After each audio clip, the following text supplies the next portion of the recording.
Bonsoir, mon nom est Jonathan Côté. J'aimerais poser une question au groupe. J'écoute depuis la soirée, je trouve ça très intéressant pour améliorer ma perception de ce que c'est le féminisme. On a parlé des crimes envers les hommes. J'aimerais vous poser une question. Dans la situation où un homme vit le viol, d'après vous, est-ce que le féminisme peut lui apporter quelque chose? Est-ce que le féminisme peut défendre les droits de cette victime-là?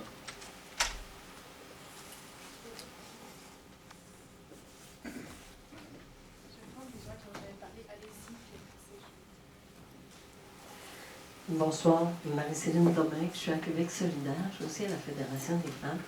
Je milite depuis longtemps, j'ai fait la marche du pain des roses avec Manon. Moi, ce soir, ça répondra peut-être à sa question. J'aimerais ça, je sais qu'en 1940, quand les femmes ont obtenu le droit de vote, là, il y avait beaucoup de femmes qui étaient contre. Aujourd'hui, bien sûr qu'elles sont pour. Il y a eu beaucoup de luttes pour lesquelles les femmes se divisaient, dont l'avortement. Donc, il y en a plusieurs là, maintenant. Il y a la laïcité qui pose justement une lutte qu'on va probablement passer à travers en respectant l'autonomie des femmes. Mais moi, ce que je veux amener, qui m'a fait penser à ça tantôt, Manon, c'est pour vraiment lutter contre une oppression, il faut d'abord la reconnaître. Savoir qu'elle existe, mais reconnaître qu'elle est là. Je donne un exemple qui est en dehors du féminisme pour faire un peu comprendre ce que je veux dire. C'est que quand j'ai travaillé déjà au ministère du Travail, et il y avait une étude qui avait été faite sur le bonheur au travail, évaluer les gens qui étaient heureux dans leur travail. Moi, je me suis dit, ça n'a aucun bon sens. Et dans ce sens que, pour admettre que tu n'es pas heureux au travail, ça va te demander de réagir et de faire autre chose. Alors, quand on admet qu'il y a une oppression quelque part, bien, il faut réagir. Alors, des fois, on dit non, il n'y a pas vraiment d'oppression parce qu'on n'a pas envie de réagir. Et ça, c'est important de le constater. Et dans ce sens-là, pour moi, comme féministe, on réagit à une oppression qu'on subit. Mais comme pro-féministe, on va réagir à enlever l'oppression qui est faite aux femmes. Donc, c'est dans ce sens-là, moi, que je vois les deux définitions. Mais j'admettrais bien que d'autres puissent en avoir d'autres, là. Mais c'est ma façon de le comprendre et de le faire comprendre. Merci. Oui, donc en fait, j'ai deux commentaires à faire sur ce que des gens ont dit. En fait, le premier, c'est pour monsieur sur l'itinérance. En fait, j'ai vu les dernières statistiques de l'itinéraire et le nombre d'itinérants de femmes est à la hausse et est presque équivalent à celui de l'homme. L'homme est encore supérieur à celui de la femme, mais ce qui se passe, c'est que la femme a beaucoup plus honte de cette situation-là, donc elle va essayer de cacher sa situation le plus longtemps possible et elle va être sans domicile fixe, donc on va passer d'une maison d'amis en ami au lieu d'être dans la rue jusqu'à ce que ça soit son vraiment dernier recours, justement à cause de la honte et du danger de la nuit, pour répondre à monsieur par rapport aux agressions sexuelles faites aux hommes. Le féminisme, ce que ça pourrait apporter à cette situation-là, dans le fond, par rapport à la culture du viol, la femme va beaucoup être pointée du doigt, elle devait être habillée trop comme ci, comme ça, et victimiser l'homme, mais de l'autre sens aussi, l'homme, il va être ridiculisé s'il vit cette situation-là. Et je crois personnellement que le féminisme, ça peut rétablir le rôle de la victime autant de l'homme que de la femme, et autant le rôle de l'agresseur pour l'homme et la femme, donc rééquilibrer justement les choses, et je crois que c'est ce que le féminisme pourra apporter à cette culture.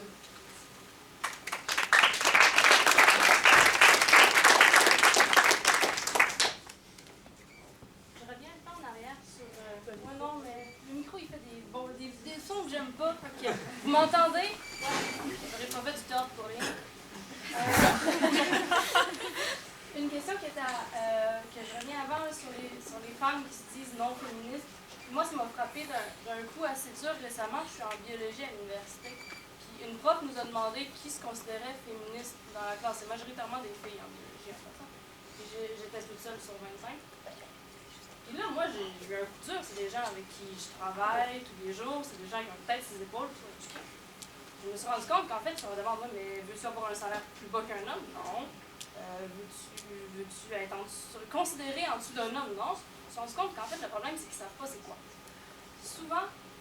quand on dit féministe, les gens ont une image dans la tête que j'ai jamais vue en réalité. J'ai jamais vu une fille enragée en train de frapper des hommes pour eux. Mais c'est l'image que les gens ont.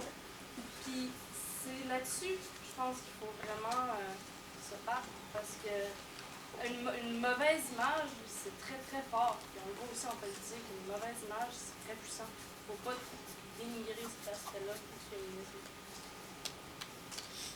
Parfait. J'essaie de prendre des gens qui n'ont pas assez. Je prends des gens qui n'ont pas encore intervenu, fait que si vous avez déjà parlé, votre tour va venir après. Merci. Ouais, moi c'est Lénie. Moi je voulais juste revenir sur quand on dit ah ça je suis pro-féministe, je suis féministe ou toute la terminologie autour. Moi je sais pas, je suis pas en sociologie ou tout ça, j'ai toujours trouvé ça un peu compliqué quand on s'embarquait dans cette sorte de débat-là. Moi ce que je pense, c'est que quand tu réalises tout ce que le construit social fait dans la détermination du rôle de la femme et de l'homme, et dans ce qu'elle va subir aussi la femme, ben, tu peux te dire, quand tu fais cette constatation-là, moi je me dis que tu es comme conscientisé, fait que là tu peux agir au jour le jour pour voir tes rapports de domination que tu pourrais établir comme en tant qu'homme. Parce que moi je pense que c'est difficile de se dire tout ce que la femme subit dans sa vie, dans toutes les situations, par exemple, dans un party où je sais pas qu'elle peut vivre puis qu'un homme va pas vivre. Moi, je crois que c'est à ce moment-là, il faut montrer plus d'écoute que souvent ce qu'on va voir, c'est des hommes qui vont réagir comme en se sentant d'une façon attaquée. Mais le féminisme, c'est pas là pour une attaque, c'est une affirmation d'un constat, celui que le construit social nuit terriblement à la femme et que l'homme, il peut se redéfinir autrement.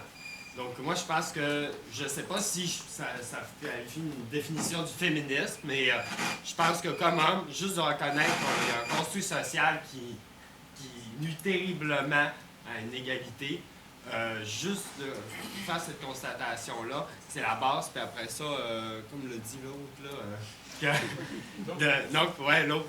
on peut travailler au jour le jour pour détruire les rapports de domination qu'on fait entre les hommes et les femmes et tous les autres sexes et les genres. Merci. Définitivement, je reconnais qu'il y a besoin de rénovation.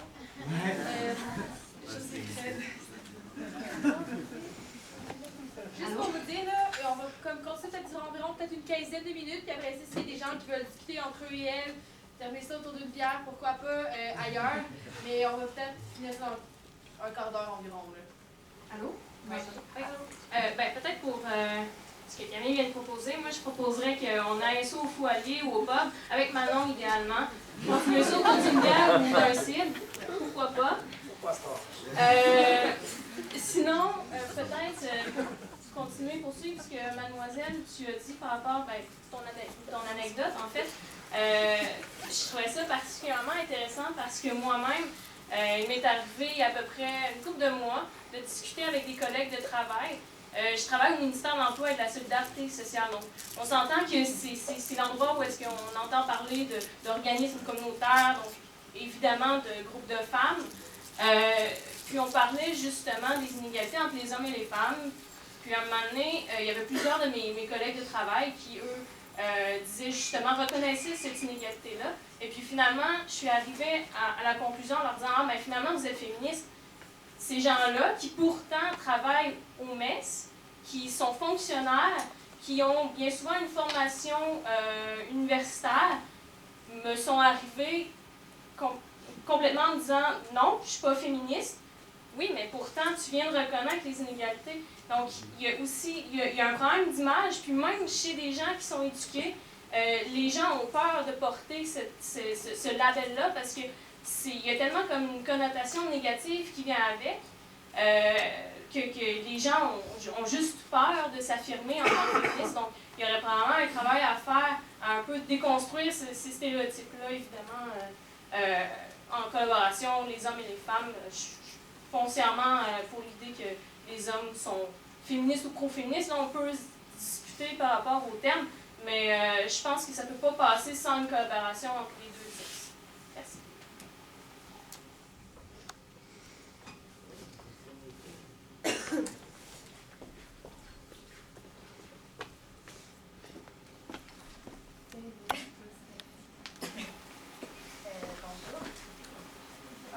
fonctionne plus. Allô? Oui, OK. Bonjour, je m'appelle Jeanne. Donc moi, en fait, ce qui m'interpelle un peu dans la question de l'image, puis aussi, qui fait peut-être un lien avec ce que tu disais plutôt un peu sur les femmes qui se disent non féministes, puis qui vont proclamer sur les médias sociaux, tout ça, ben, je remarque déjà qu'il y a une intention de vouloir prendre part au débat, de prendre position sur le féminisme, qui est déjà très intéressante. Là. Tant qu'à moi, si on s'affiche sur les médias sociaux à vouloir dire qu'on n'est pas féministe, déjà là, on a l'intention de parler de féminisme avec des gens sur les médias sociaux. Donc, c'est déjà une ouverture, tant qu'à moi. Puis sinon aussi, je m'interroge peut-être à ce que ces personnes-là ont peut-être une vision qui est trop institutionnalisée du féminisme ou qui ont peut-être une vision, souvent, en tout cas moi, les personnes avec qui j'ai discuté qui se disaient pas féministes, en grattant, on se rendait compte que c'était peut-être qu'il y avait l'impression que c'était une femme ou un groupe de femmes qui leur disait ce qu'ils devaient faire, ce qu'ils devaient agir. Donc peut-être, encore un lien, ils ne se reconnaissent pas dans ce féminisme-là. Et c'est là où est-ce que plusieurs féministes deviendraient intéressants. Parce que, finalement, il n'y a pas un féministe qui ressemble à l'autre. Puis, cette définition-là, peut-être que certaines personnes se diraient féministes si on se dit que le féministe ne devrait pas ressembler à ça, devrait pas rester... peut trouver sa branche, finalement, dans le féminisme d'une manière ou d'une autre.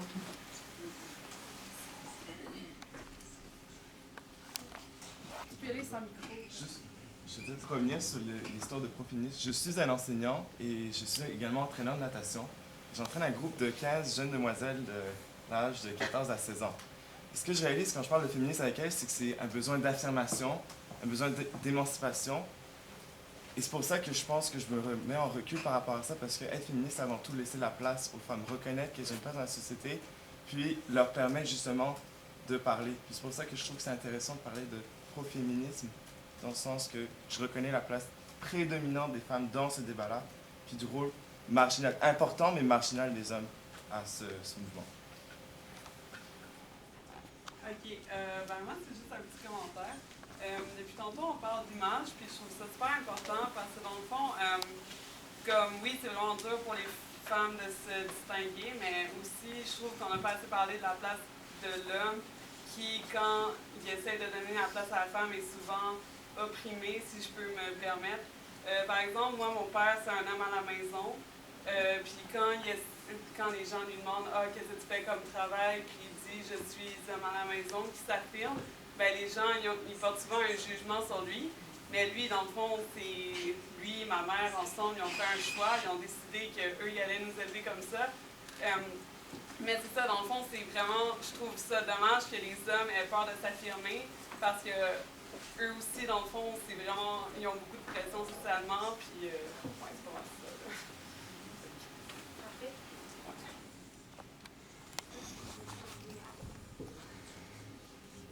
Donc, moi, tout simplement, pour compter un petit peu une histoire personnelle, moi, j'ai grandi personnellement dans une famille où mon père aimait bien faire les tâches domestiques. C'est lui qui passait la balayeuse, qui faisait l'épicerie.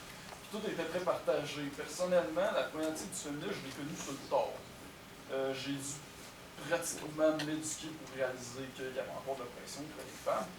Mais, comme je le dis moi-même, je pense que c'est une question d'éducation, tout simplement. Puis quelqu'un faisait une intervention à propos des modèles de femmes, tu sais, telle femme occupe telle fonction, c'est une femme forte. Ben, on a besoin de modèles. Il y a eu des femmes politiques qui ont été réputées pour avoir des mains de fer, qui géraient de manière assez raide. Le meilleur exemple que j'ai à donner, Indira Gandhi, qui était la fille de Nehru, qui était réputée pour être une leader très, très autoritaire. Tu sais. Certains disaient qu'elle dirigeait comme un homme. Il y a plein d'autres femmes politiques comme Angela Merkel ou je veux dire, il y a eu Golda Meir en Israël. Ben, les femmes ont en quelque sorte besoin de ces modèles-là pour justement se faire éduquer, pour comprendre qu'elles aussi peuvent prendre leur place dans la société. Je pense que c'est une question de mentalité. C'est pas en appliquant telle ou telle politique de papier, je reviens là-dessus, qu'on va parvenir à faire ça. C'est une question d'éducation. Il faut éduquer le monde, il faut éduquer les masses. Tout simplement. Moi, j'ai été éduqué d'une façon à voir la femme comme mon égale. Une femme, dans ma tête, pas de problème à ce qu'elle soit une ingénieure, tant qu'elle soit compétente. Mais, je veux dire que je pense que tout le monde devrait bénéficier d'une telle éducation. J'ai en fait l'impression avec ton discours que tu as envie que la femme soit un homme.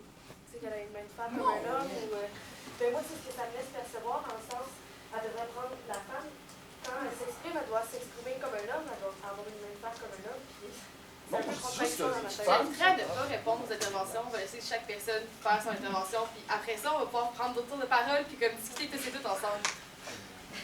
Cool. Ben, en fait, c'est complètement moi. Parfait. C'est ça. Ça, c'est un autre truc aussi, là, comme d'essayer de ne pas réfuter les arguments nécessaires d'une personne. On laisse les autres finir leur point. Puis après ça, on va pouvoir comme discuter. Là. Tout le monde va avoir la chance de s'exprimer à un certain point ou à un autre.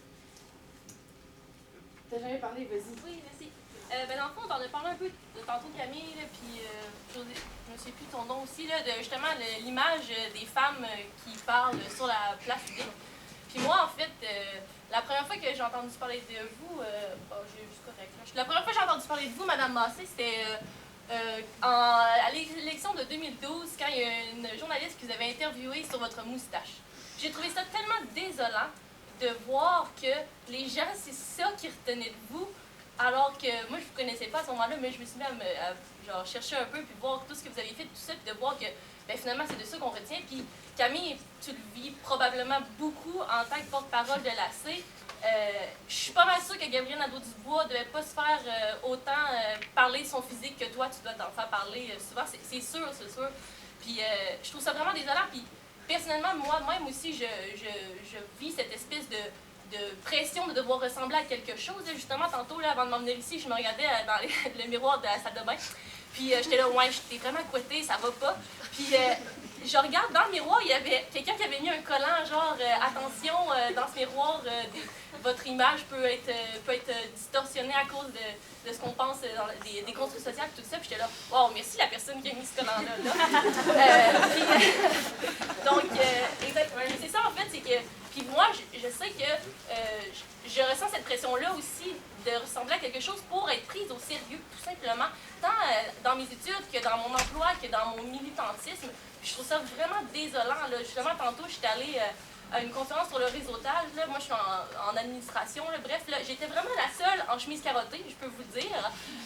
Puis j'ai vraiment senti, tu sais, c'était vraiment là... en tout cas, je trouve que c'est quelque chose qui est vraiment désolant. Puis je sais pas qu'est-ce qu'on peut faire par rapport à ça. Je me dis, bon, peut-être que les hommes pourraient commencer à dire à leurs blondes, puis à leurs filles, puis à leurs sœurs, ben, tu sais, t'es belle, là, même si t'as un mono-sourcil ou je sais pas, là. Puis les filles, nous-mêmes, tu sais, je crois qu'il faut faire attention aussi de le regard qu'on porte sur nous-mêmes, le regard qu'on porte sur les autres aussi, parce que même moi aussi, je m'en rends compte, des fois, je veux dire, ah, elle, ça va pas, là, comment elle est habillée, ou tu sais, si on pense, mettons, à Oprah Winfrey, qui est une des femmes les plus puissantes au monde, puis ben, elle fait tout le temps la une des tabloïds parce qu'elle a perdu 30 livres, ah, bravo pour toi, genre, puis elle gère un empire, tu sais, c'est une grande femme, une grande businesswoman, finalement. Puis bref, c'était juste pour voir un peu votre point de vue là-dessus aussi, qu'est-ce qu'on peut faire, puis Manon aussi, ben, qu'est-ce que vous pensez aussi, comment ça vous affecte, là, personnellement, justement, de l'autre que vous avez, que finalement, souvent, les gens, c'est ce qu'ils vont plus retenir là, de vous, là.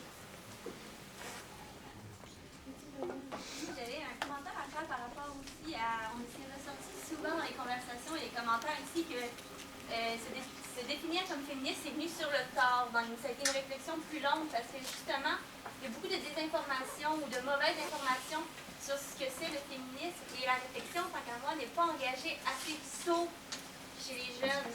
On est éduqués au secondaire, en tout cas moi, ça a commencé quand j'étais au secondaire, une éducation conscience environnementale. Des habitudes de vie à prendre, c'est une conscience à prendre et ça se développe. On ne peut pas dire, OK, aujourd'hui je deviens féministe, je watch tous mes rapports du jour au lendemain, c'est difficile. Ça serait beaucoup plus facile s'il y aurait, dans l'éducation, encore une fois, beaucoup de personnes l'ont sorti comme étant un moyen justement de parvenir à conscientiser les jeunes, de leur faire conscience qu'il y a un processus de socialisation dans la société, que vous avez été, que la société a fait de vous entraîner vers deux modèles, juste leur dire, pas nécessairement leur classe sur le féminisme, mais d'ouvrir la réflexion plus tôt pour ces jeunes-là qui aient une chance justement de pouvoir se définir et prendre position dans ce qu'ils veulent devenir. Il y a comme plein de gens qui ont levé les mains, tout ça. Je vais peut-être prendre comme deux dernières interventions, puis après ça, on va pouvoir conclure, puis discuter aussi ailleurs, si l'envie vous tente d'aller prendre une bière et plus si affinité. Moi, je voulais faire du pouce un peu sur ce que la dernière intervention, sur ce que monsieur a dit, c'est que, effectivement, je pense que c'est une question d'éducation, surtout dans le sens que, moi, j'ai abordé un peu dans le sens de monsieur, c'est que, personnellement, j'ai été élevé dans un milieu où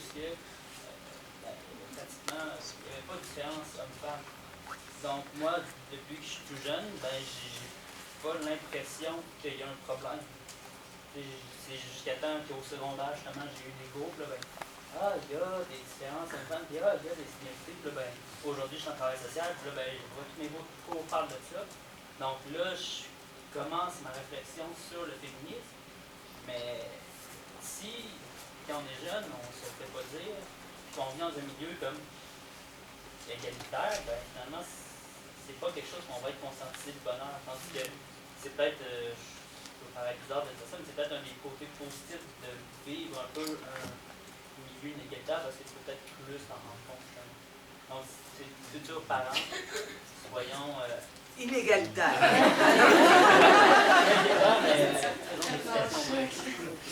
Parfait. Est-ce qu'il y a une autre intervention avant qu'on conclue? Ben, José Fred, on va terminer là-dessus, puis après ça, on va wrap it up. C'est bon. Ben moi, c'était un retour sur ce que monsieur au gilet blanc, désolé de te nommer comme ça, avait dit par rapport au rôle des modèles. Je suis d'accord avec le fait qu'il faut qu'on ait des modèles pour justement nous porter vers l'avant, mais peut-être pour préciser ce que Audrey avait dit, ce que Audrey disait, c'était que les femmes qui étaient professeurs en philosophie étaient considérées comme des superwomen, donc ils étaient comme érigés dans une espèce d'idée que c'était des modèles inaccessibles. Donc je pense qu'il faudrait qu'on fasse en sorte ou qu'on rentre dans les mentalités que ces femmes-là qui sont des modèles sont accessibles, c'est possible de pouvoir ambitionner jusqu'à atteindre leur poste ou de pas se restreindre au niveau justement du pouvoir, justement, pour pouvoir partager le pouvoir avec les hommes de manière égalitaire. Donc, c'est ça. Ben, vraiment, merci à tous et à toutes de vraiment avoir participé. Là. Je veux juste comme peut-être glisser deux petits mots. Là. Tantôt, tu t'en as parlé justement à la place, comme comment dans les médias, le traitement médiatique des femmes, tout ça, qui font de la politique. C'est sûr que, bon, tu l'as dit, c'est ça, je suis porte-parole aussi de l'AC, dans le fond, de l'Association pour une solidarité syndicale étudiante. Là. Mais je voulais d'abord et avant tout être ici en tant que militante féministe, parce que c'est aussi comme ça que je me définis. Juste plus tôt aujourd'hui, je faisais une entrevue, puis la première chose que la journaliste m'a acheté, qui me dit, c'est « T'es bien habillée, t'as acheté où ton linge? » Je voulais me poser comme des questions sur genre, mes convictions politiques. Puis à la fin, son recherchiste me dit « C'est bon, juste belle et tais-toi, ça va suffire comme ça. » Donc c'est sûr que c'est un double standard qu'il y a vraiment, justement, qu'on a vu beaucoup durant la grève étudiante aussi. Oui, genre, il y avait Gabrielle qui était un porte-parole étudiante, mais il y avait aussi comme Jeanne qui était une porte-parole étudiante, puis Camille aussi qui faisait des médias pour comme la classe dans ce temps-là. Puis de voir justement comment on accorde de l'importance au discours politique d'un homme plutôt que d'une femme sur la place publique, parce que la femme, on la trouvée cute. Elle est donc bien cute, elle est donc bien fine, c'est elle qui est douce, tout ça, puis tandis que les hommes prennent les grandes décisions politiques. Là. Puis même quelqu'un parlait tantôt justement au sein de la gauche, comment il y a des gens qui disent féministes, mais que ce n'est pas nécessairement des pratiques et des actions qui se passent aussi à l'intérieur même de nos organisations. Il faut toujours rester comme critique, je pense aussi de ça. Puis, juste en terminant, là, pour moi, comme le féminisme, c'est une question de choix. Là. J'étais à la marche du pain des roses, là, ça me donne une petite... Quand j'étais petite, j'avais juste 2 ans, là, mais j'étais là. J'étais là, tu sais, moi, ma mère, c'était une grande féministe, puis j'ai grandi, j'étais allée au Monnaie du Sommet des Amériques, ici à Québec, quand j'avais 7 ans, là. Puis je pense que j'ai été très chanceuse justement d'avoir un background comme ça, où que je me suis fait élever justement avec des valeurs, des traditions féministes. Puis je considère aussi que le féminisme, c'est une question de choix d'abord avant tout.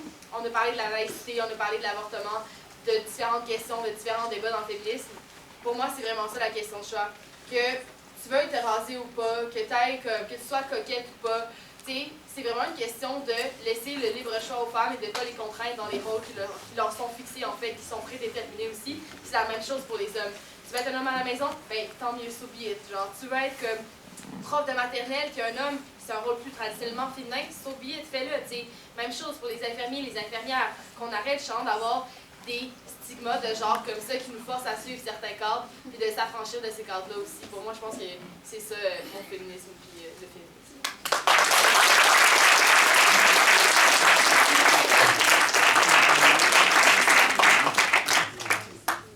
C'est pas une conclusion, hein? On voit tout le travail qui reste à faire. En fait, j'ai envie de terminer. Je vais aller prendre une bière avec vous. Oui, rien que. Non,